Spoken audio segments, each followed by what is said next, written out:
പുതിയൊരു വീഡിയോയിലേക്ക് എല്ലാ മാന്യ പ്രേക്ഷകർക്കും സ്വാഗതം. ഇന്ന് ഞാൻ നിങ്ങളുമായി പങ്കുവെക്കുന്ന അപ്ഡേറ്റ് ഇന്ന് നടന്ന സ്മാക്ഡൗണിൽ ബ്ലഡ് ലൈൻ്റെ സ്റ്റോറി ലൈനിൽ എന്തൊക്കെയാണ് സംഭവിച്ചത് എന്നുള്ളതിനെ സംബന്ധിച്ചാണ്. സ്മാക്ഡൗൺ ആരംഭിക്കുന്നത് റോയൽ റംബിളിലെ ഫേറ്റൽ ഫോർവേ മത്സരത്തിൻ്റെ കോൺട്രാക്റ്റ് സൈനിങ് സെഗ്മെൻറ്റോട് കൂടിയിട്ടാണ്. അതിൻ്റെ ഭാഗമായി Randy Orton, LA Knight, AJ Styles തുടങ്ങിയവരൊക്കെ വന്ന് കോൺട്രാക്റ്റ് സൈൻ ചെയ്യുന്നുണ്ട്. നിലവിലെ ചാമ്പ്യനായ റോമൻ റീൻസിനെ നമുക്കവിടെ കാണാൻ സാധിച്ചില്ല. പകരം പോൾ ഹേമൻ വന്നിട്ട് പറഞ്ഞത് ഞങ്ങൾക്ക് ആ ഒരു കോൺട്രാക്റ്റ് സൂക്ഷ്മമായി പഠിക്കാനുള്ള ഒരു അവസരം കിട്ടിയില്ല, അതുകൊണ്ട് റോമൻ റീൻസ് ആ ഒരു കോൺട്രാക്റ്റ് സൈൻ ചെയ്യുന്നില്ല എന്നുള്ളതാണ് പോൾ ഹേമൻ പറയുന്നത്.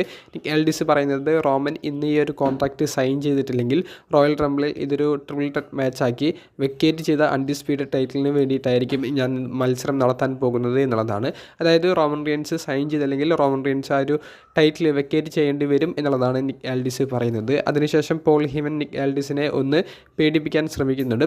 പിന്നീട് എൻട്രൻസ് സ്റ്റേജിൽ വെച്ച് AJ സ്റ്റൈൽസും LA Knight തമ്മിലുള്ള ഒരു ബ്രൗൾ നമുക്ക് കാണാൻ സാധിച്ചു.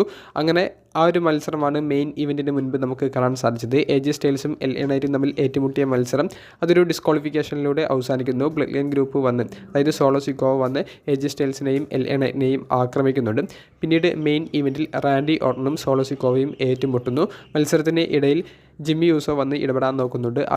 LA Knightും AJ സ്റ്റൈൽസും വന്ന് റാൻഡി ഓർട്ടനെ സേവ് ചെയ്യുന്നുണ്ട്. പിന്നീട് സോളോ സിക്കോവയെ റാൻഡി ഓർട്ടൺ തോൽപ്പിക്കുന്നു. അതിനുശേഷം റിങ്ങിലേക്ക് കയറിയ LA Knightനെയും AJ സ്റ്റൈൽസിനെയും റാൻഡി ഓർട്ടൺ RKO ചെയ്യുന്നുണ്ട്. പിന്നീട് റോമൻ റീൻസ് വന്ന് റാൻഡി ഓർട്ടനെ സൂപ്പർമാൻ പഞ്ച് ചെയ്യുന്നുണ്ട്. റാൻഡി ഓർട്ടൺ പിന്നീട് അവസാനം റോമൻ റീൻസ് ആ ഒരു കോൺട്രാക്റ്റ് എല്ലാം സൈൻ ചെയ്തതിന് ശേഷം റോമൻ റീൻസിനെയും തിരികെ RKO ചെയ്യുന്നുണ്ട്. അപ്പോൾ റാൻഡി ഓർട്ടന് പ്രാധാന്യം കൊടുത്തിട്ടുള്ള ഒരു സ്മാക്ഡൗൺ എപ്പിസോഡാണ് നമുക്കിന്ന് കാണാൻ സാധിച്ചത്. റോയൽ റംബിളിൽ റോമൻ റീൻസ് കഴിഞ്ഞാൽ പിന്നീട് വിജയസാധ്യത കൂടുതലുള്ളത് റാൻഡി ഓർട്ടനാണ്. അപ്പോൾ റാൻഡി ഓർട്ടൺ സ്റ്റാൻഡിങ് ടോൾ എന്നുള്ളൊരു രീതിയിലാണ് ഇന്ന് അവസാനിച്ചിട്ടുള്ളത്. അപ്പോൾ RKOയുടെ ഒരു ആറാട്ടാണ് നമുക്ക് ഇന്നത്തെ സ്മാക്ഡൗണിൽ കാണാൻ സാധിച്ചത്. സ്മാക്ഡൗണിനെ കുറിച്ചിട്ടുള്ള കൂടുതൽ ഡീറ്റെയിൽസ് ഇനി വരുന്ന വീഡിയോസിലൂടെ ഞാൻ നിങ്ങളുമായി പങ്കുവെക്കാം.